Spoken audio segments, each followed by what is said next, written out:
आकाशवाणी मध्य प्रदेश से प्रस्तुत हैं प्रादेशिक समाचार।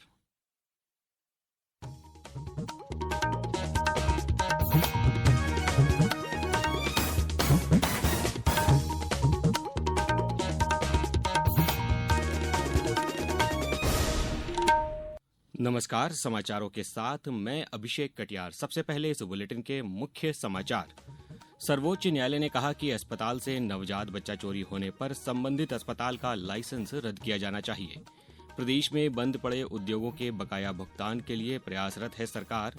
राज्य में वनखंडों और जल स्रोतों के नक्शे तैयार, संरक्षण में मिलेगी मदद। और इंडियन प्रीमियर लीग में आज पंजाब किंग्स का सामना कोलकाता नाइट राइडर्स से होगा। अब समाचार विस्तार से। सर्वोच्च न्यायालय ने आज एक महत्वपूर्ण निर्देश में कहा है कि अगर अस्पताल से कोई नवजात बच्चा चोरी होता है तो सबसे पहले संबंधित अस्पताल का लाइसेंस रद्द किया जाना चाहिए। सर्वोच्च न्यायालय ने देश में बाल तस्करी से जुड़े अपराधों की रोकथाम और त्वरित सुनवाई के लिए भी आज कड़े दिशा निर्देश जारी किए। न्यायमूर्ति जेबी पारदीवाला और आर महादेवन की पीठ ने देश के उच्च न्यायालयों को निर्देश दिया कि वे निचली अदालतों को निर्देश दें कि बाल तस्करी के मामलों की सुनवाई 6 महीने में पूरी की जाए। सर्वोच्च न्यायालय ने यह भी कहा कि न्याय में देरी को रोकने के लिए ऐसे मामलों की सुनवाई प्रतिदिन की जाए। सर्वोच्च न्यायालय ने कहा कि निर्देशों को लागू करने में किसी भी तरह की ढिलाई को गंभीरता से लिया जाएगा और इसे अदालत की अवमानना माना जाएगा। मुख्यमंत्री डॉ मोहन यादव ने आज रतलाम जिले के सैलाना रोड स्थित विधायक सभागृह में अखिल भारतीय वनवासी ग्रामीण मजदूर महासंघ के 2 दिवसीय राष्ट्रीय अधिवेशन का उद्घाटन किया। मुख्यमंत्री ने इस अवसर पर कहा कि सरकार मशीन आधारित की बजाय रोजगार परक उद्योगों की स्थापना को प्राथमिकता दे रही है। नए उद्योग लगाने वालों को 70% सब्सिडी के साथ ब्याज और बिजली में भी छूट दी जाएगी। उन्होंने बताया कि नए औद्योगिक क्षेत्रों में श्रमिकों के लिए पक्के आवास बनाए जाएंगे। साथ ही बंद पड़े उद्योगों के बकाया भुगतान के लिए सरकार प्रयासरत है। इसी कड़ी में रतलाम की बंद पड़ी सज्जन मिल के श्रमिकों का बकाया भुगतान भी किया जाएगा। मुख्यमंत्री ने धार और झाबुआ में नए मेडिकल कॉलेज खोलने की घोषणा भी की। उद्योग धंधों में काम करने वाले कर्मचारियों की बात हो, सरकार सभी वर्ग के लिए समान रूप से सबकी बेहतरी के लिए काम कर रही है। इंदौर की हुकूमत में 7,000 से ज्यादा वहां के कर्मचारियों का 7 दिन से भी कम समय में 4,800 मजदूर परिवारों का 224 करोड़ देकर के सारा चुकाना करा प्रधानमंत्री जी के मौत से मौजूदगी। बहुत जल्दी सज्जन मिल का भी सारा बकाया हम चुकाने वाले, कोई बचने वाला नहीं। प्रदेश के जनजातीय क्षेत्रों में वन पुनर्स्थापन, जलवायु परिवर्तन और समुदाय आधारित आजीविका जैसे विषयों पर 2 दिवसीय राष्ट्रीय कार्यशाला 18 अप्रैल से भोपाल में आयोजित की जा रही है। कार्यशाला के शुभारंभ सत्र की अध्यक्षता मुख्यमंत्री डॉ मोहन यादव करेंगे। केंद्रीय वन, पर्यावरण एवं जलवायु परिवर्तन मंत्री भूपेंद्र यादव सत्र में मुख्य वक्तव्य देंगे। राष्ट्रीय कार्यशाला के विभिन्न सत्रों में वन संरक्षण की वर्तमान कानूनी व्यवस्थाएं, उनकी सीमाएं और समाधान, जैव विविधता संशोधन अधिनियम 2023, सामुदायिक वन अधिकार, पारंपरिक ज्ञान का दस्तावेजीकरण और वन पुनर्स्थापन जैसे मुद्दों पर विस्तृत चर्चा होगी। राष्ट्रीय प्रसारण एवं मल्टीमीडिया अकादमी तथा आकाशवाणी द्वारा संयुक्त रूप से आज आकाशवाणी भोपाल में युवाओं के लिए एक्सपेरिमेंटल लर्निंग प्रोग्राम प्रोडक्शन एवं प्रेजेंटेशन ट्रेनिंग सेशन का आयोजन किया गया। साथ ही आकाशवाणी भोपाल में ब्रॉडकास्ट असिस्टेंट के पद पर चयनित युवाओं के लिए ओरिएंटेशन प्रोग्राम भी आयोजित किया गया। इस कार्यक्रम के मुख्य अतिथि लोक स्वास्थ्य एवं चिकित्सा शिक्षा राज्य मंत्री नरेंद्र शिवाजी पटेल थे। अपने संबोधन में पटेल ने प्रदेश में स्वास्थ्य सुविधाओं को बेहतर बनाए जाने की बात कही।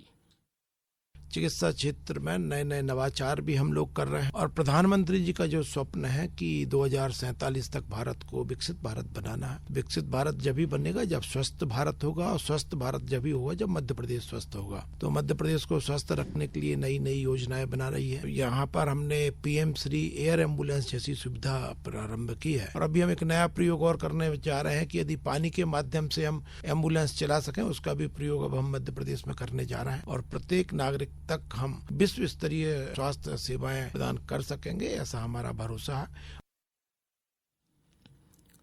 आकाशवाणी भोपाल के केंद्र प्रमुख और उप महानिदेशक अभियांत्रिकी यशवंत H चिमंडे ने अपने स्वागत उद्बोधन में आकाशवाणी की व्यापक पहुंच का उल्लेख किया।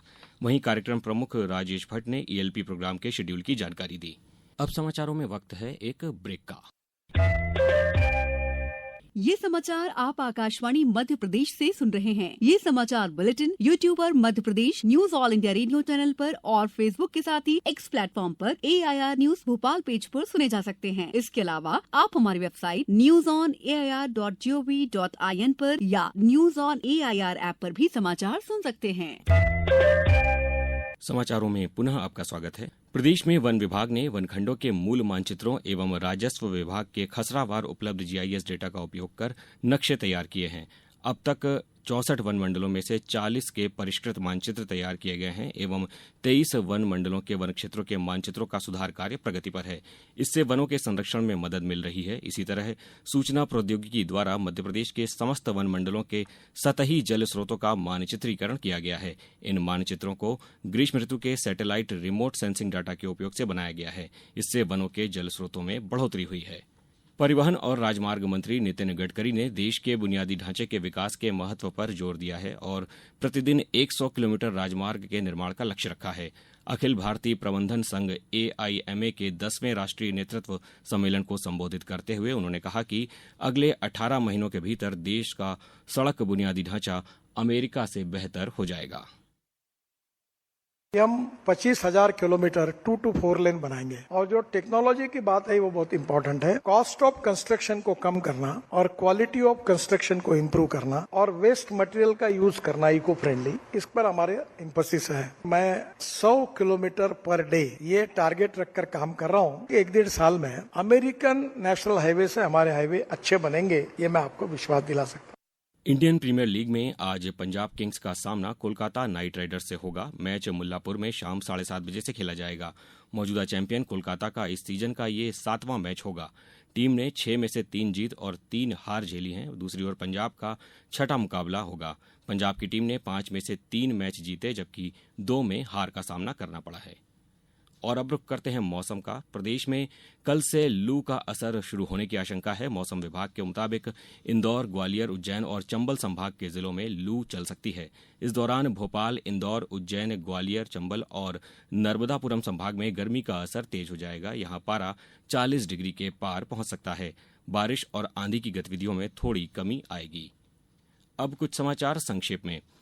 बैतूल जिले ने राजस्व संग्रहण में इतिहास रचते हुए लक्ष्य का 106.91% प्राप्त कर भोपाल परिक्षेत्र में पहला स्थान हासिल किया है। उमरिया जिले में ग्रामीण अंचलों के साथ ही अब जिले के समस्त नगरीय निकायों में भी जलगंगा संवर्धन अभियान कार्यक्रम आयोजित किया जाएगा।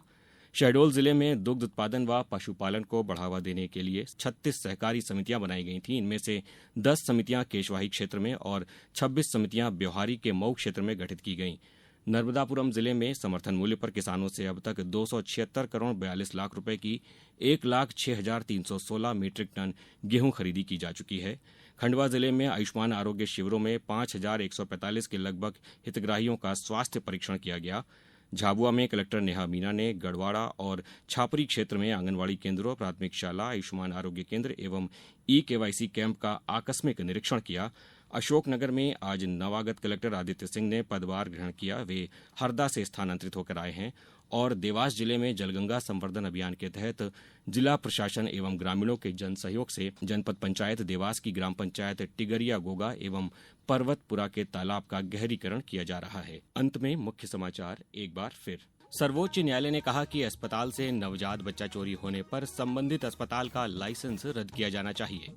प्रदेश में बंद पड़े उद्योगों के बकाया भुगतान के लिए प्रयासरत है सरकार। राज्य में वनखंडों और जल स्रोतों के नक्शे तैयार, संरक्षण में मिलेगी मदद। और इंडियन प्रीमियर लीग में आज पंजाब किंग्स का सामना कोलकाता नाइट राइडर्स से होगा। इस बुलेटिन में बस इतना ही। अगला बुलेटिन सुबह 7:10 पर। नमस्कार।